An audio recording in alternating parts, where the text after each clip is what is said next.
It's the 11th year that Canal Walk has put on a production for children, for families, for mamas and little ones out there. Fred, what keeps on bringing you back? Well, first and foremost, I'm a professional theatre director and producer, and I love producing, directing for children as well, giving them all the professional lighting, sound, costumes, everything that we give when we give theatre to adults. And the strange thing is when it gets to children's theatre, suddenly everybody dumbs it down. And I don't think we should do that, because I want to inculcate a love of theatre in young children so that when they grow up they'll go to adult theatre. And also we've established a foundation, so the funding goes, a part of the funding goes towards supporting things like the Red Cross Children's Hospital. We were able to fund the doctor's room. We support children's charities. So as well as providing entertainment during the holidays, we're educating kids, but we're also giving something back to the community. It takes me back to the very first time I went to theatre. It was at the Baxter. I was in primary school and we were watching Ipindombi, and we walked in. It was this hall with a stage. It went dark all of a sudden, and seconds later a KwaZulu-Natal village sort of erupted. That it must be magic still. 11 years and however many other years of you doing this. It is. I mean, we you've got film these days and all CGI and special effects and that, but that magic, as you say, the lights go down, that quiet, and the way that people are able to suspend their belief and suddenly be transported. And this is really in 3D. This is real 3D. You don't even need glasses. Hansel and Gretel now in 3D. I love it. Now, Marcel, you not only directed it, but you also wrote the music for this. How do you take a Brothers Grimm fairy tale, which does have some harsh realities about it, and make it fantastical and fairy tale?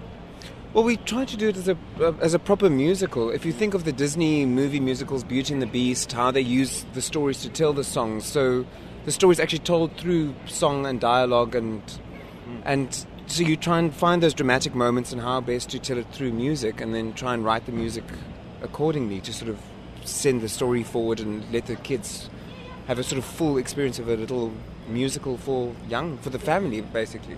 I was about to say, because the greatest challenge is that the music, the direction of the story has to be as intriguing to a 5-6-year-old as it would be to a 49-year-old who would be bringing their child or grandchild here. Absolutely. I think kids are your harshest critics because they lose interest very quickly, so you've got to keep them gripped and entertained. Yeah.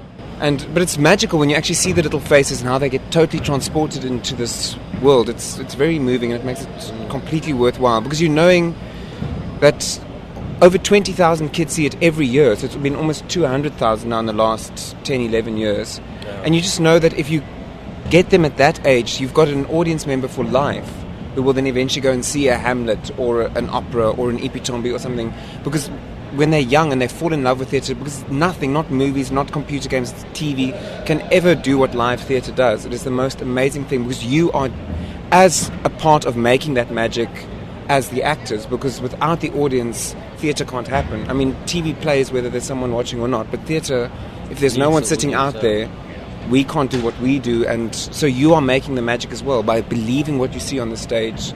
So it becomes it's a very ancient sort of bond between audience and actors. It's the most ancient form of storytelling, sitting around the fire with a gogo, whether you're in the East, whether you're in Africa, whether in Europe, is that tradition of telling stories. And they're myths and legends, they're archetypal things where they're no superheroes. Nobody's got a Mr. Potter wand, or nobody can zap spider webs and climb up walls. It's through human deeds, through sacrifice, and you want to entrench that kind of those moral values in children, that it's not through stealing or corruption or superpowers or whatever. It's through hard work, it's through studying, it's through knuckling down, and often through human sacrifice. You have to sacrifice certain things to achieve things.